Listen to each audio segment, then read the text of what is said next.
Hi guys, welcome back to your channel Vihangam classes. Guys, आपका अपने channel Vihangam classes में स्वागत है। तो गाइस, जैसा कि हम जानते हैं, हम पढ़ते हैं, अधिकतर पढ़ते हैं क्या, ट्रांसलेशन। तो गाइस, हम ट्रांसलेशन सॉल्व करते हैं। जो अपकमिंग 10, 12, 11, 9 जो यूपी बोर्ड्स के स्टूडेंट्स हैं और जो इंग्लिश बोलना चाहते हैं, सीखना चाहते हैं, तो उन सभी गाइस के लिए ये बहुत इंपॉर्टेंट है, बहुत बड़ा महत्वपूर्ण भूमिका निभा सकता है। तो गाइस, आइए स्टार्ट करते हैं। Let's start. भारत एक प्राचीन देश है। तो अंतिम शब्द क्या है मीन्स गाइस क्या है, प्रेजेंट है। प्रेजेंट में कौन सा है, सिंपल प्रेजेंट है। तो गाइस, एक प्राचीन देश है। कौन एक प्राचीन देश है। तो गाइस, उत्तर मिला भारत। तो भारत क्या हो गया, सब्जेक्ट। तो गाइस, सबसे पहले क्या काम होता है, सब्जेक्ट। क्या पता करते हैं, सब्जेक्ट। तो सब्जेक्ट लिख लेते हैं। कौन एक प्राचीन देश है, भारत। तो बोलेंगे इंडिया, INDIA, इंडिया है। तो बोलेंगे इज, इंडिया इज क्या, एक प्राचीन देश। तो एक को बोलेंगे गाइस ए मीन्स ए, क्या, प्राचीन। तो बोलेंगे एनिशंट, ANCIENT, एनिशंट क्या, देश। बोलेंगे कंट्री, COUNTRY, कंट्री। तो इंडिया इज, देखिए एन एनिशन क्या होगा, एन एनिशन, ए लगाएं, साउंड क्या निकल रहा है, एन। तो बोलेंगे AN। ओके गाइस, तो बोलेंगे India is an एनिशंट country. Next कहीं जाते हैं, फुल स्टॉप। यहाँ पूर्ण विराम है तो इंग्लिश में फुल स्टॉप दे देंगे। इसकी संस्कृति बड़ी समृद्ध है। तो अंतिम शब्द है के पहले वर्ब है, नहीं है। इतने से क्या है, सिंपल प्रेजेंट है।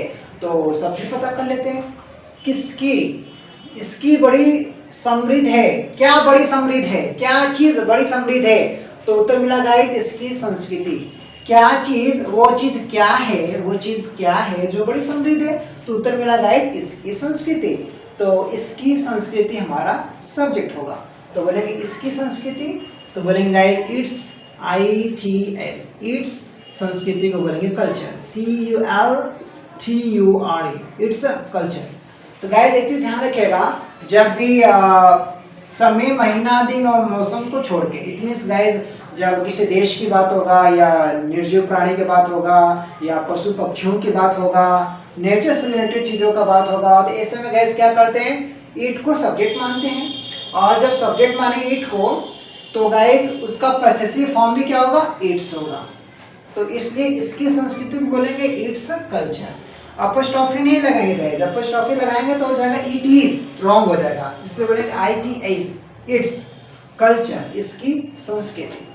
है तो बोलेंगे इज, इट्स कल्चर इज। क्या है, बड़ी समृद्ध, बोलेंगे is very rich, is very rich या प्रोस्परस। इसकी छाप अनेक देशों में देखी जा सकती है। तो क्या चीज देखी जा सकती है, इसकी छाप। क्या चीज वो है जो देखी जा सकती है, इसकी छाप। तो ये क्या हो गया गाइस, सब्जेक्ट। तो बोलेंगे इट्स, उसकी को बोलेंगे इट्स। क्या चीज, इसकी इट्स, क्या छाप। बोलेंगे इंप्रेशन या इम्प्रिंट, IMPRINT, इट्स इम्प्रिंट या इम्प्रेशन, इट्स इम्प्रेशन या इम्प्रिंट। देखी जा सकती है, देखिए सकना लगा, बोलेंगे कैन। अब देखिए देखी जा सकती है क्या चीज, इसकी छाप। कौन देखेगा, उत्तर मिला नहीं। कौन देखेगा, उत्तर नहीं मिला। इट मींस गाइस ये पैसिव वॉइस है ना। तो बोलेंगे इट्स इंप्रेशन या it's imprint, can passive voice होगा तो कैन के बाद बी लगा देंगे गाइस, कैन के बाद बी, कैन बी। अब देखना गाइस क्या होता है, सी। तो जाके इंग्लिश हम नहीं बनाएंगे, देखना को बोलेंगे सी का third form seen, can be seen, SEEN, scene.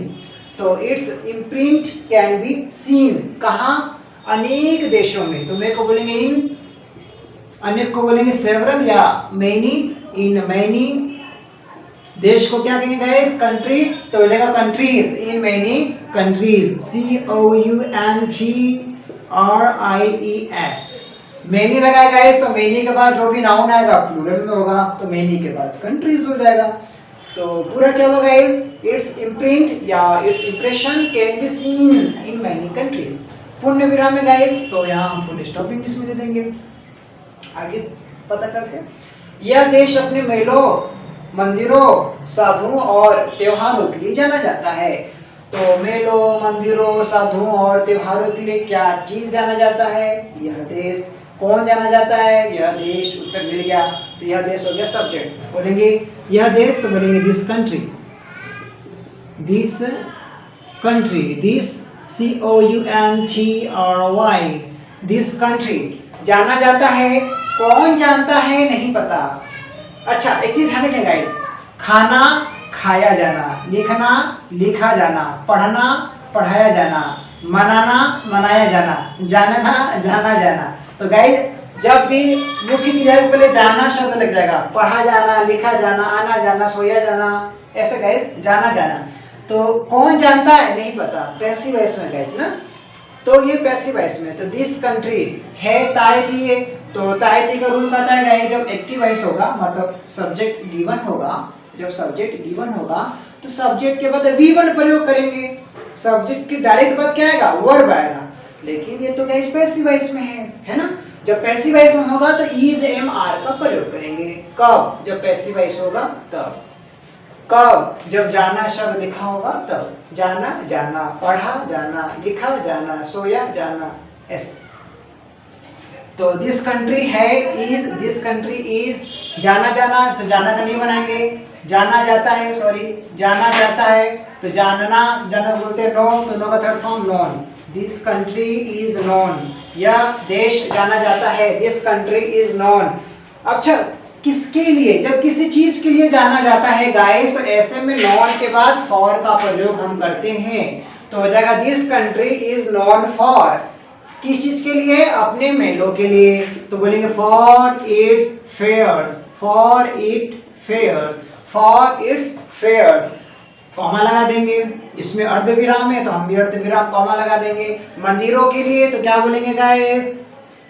Temples, TEMPLES, temples. और साधुओं के लिए तो बोलेंगे गाइस क्या? सेंट्स, SAINTS, सेंट्स या साधु। फिर और त्योहारों, एंड, और को बोलेंगे गाइस एंड। त्योहारों, त्योहारों क्या कहेंगे? Festivals, and festivals, FESTIVALS, festivals and festivals. तो पूरा क्या हो गया गाइस हमारा? This country is known for its fairs, temples, saints and festivals. Next आते हैं गाइस, हमें इसे प्रदूषण रहित बनाना चाहिए। अंतिम शब्द चाहिए। कौन बनाएगा? हम बनाएंगे। किसको बनाना चाहिए? हमें। कौन वो व्यक्ति जो बनाएगा? हम।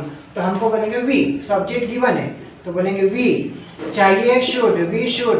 क्या चीज? बनाना, बनाना। तो बनाना को बोलेंगे make. We should make, MAKE, we should make. किसको? किसको? इसे। इसे को बोलेंगे it, we should make it. क्या चीज? क्या चीज? प्रदूषण रहित, pollution free, POLLUTION, pollution free, FFFREE, pollution free. तो गाइस इस तरह से हमारा ये सॉल्यूशन हो गया। तो जब भी ट्रांसलेशन आपके सामने आए तो चुटकियों में उसे आप सॉल्व कर सकते हैं। कब? जब उसे रिलैक्स होकर सॉल्व करेंगे तब। कब? जब आप थोड़ा सा भी भयभीत नहीं होंगे, चिंता नहीं करेंगे और ऑटोमेटिकली ये सॉल्व होता जाएगा।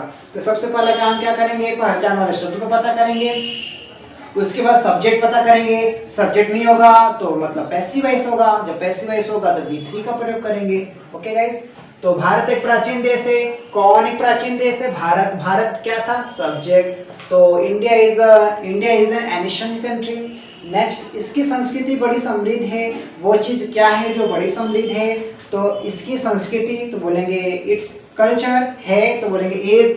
बड़ी समृद्ध तो वेरी प्रॉस्परस या वेरी रिच। नेक्स्ट है गाइस, इसकी छाप अनेक देशों में देखी जा सकती है। तो वो चीज क्या है जो अनेक देशों में देखी जा सकती है? इसकी छाप। तो इसकी छाप क्या हो गया? सब्जेक्ट। तो क्या कहेंगे गाइस? इट्स इम्प्रिंट या इट्स इम्प्रेशन। पैसिव वॉइस में है इसलिए कैन बी के बाद third form, can be seen in many countries. यह देश अपने मेलों, मंदिरों, साधुओं, त्योहारों के लिए जाना जाता है। तो कौन जानता है? नहीं पता, पैसिव वॉइस में है। तो ऑब्जेक्ट को सब्जेक्ट बना देंगे। तो यह देश बोलेंगे this country is known for, के लिए जाना जाना, कहेंगे known for. Okay guys, passive voice में know, knew, known, third form, known, for, इसके मतलब अपने अपने को बोलेंगे its, fairs, temples, saints and festivals. Next है गाइस, हमें इसे प्रदूषण रहित बनाना चाहिए। किसको? हमें। तो हमें क्या कहेंगे? वी शुड चाहिए बनाना, मेक किसको? इसे, इट क्या? प्रदूषण रहित, पॉल्यूशन फ्री। तो thanks for watching this video guys. Hello, टाटा, बाय, सी यू लेटर।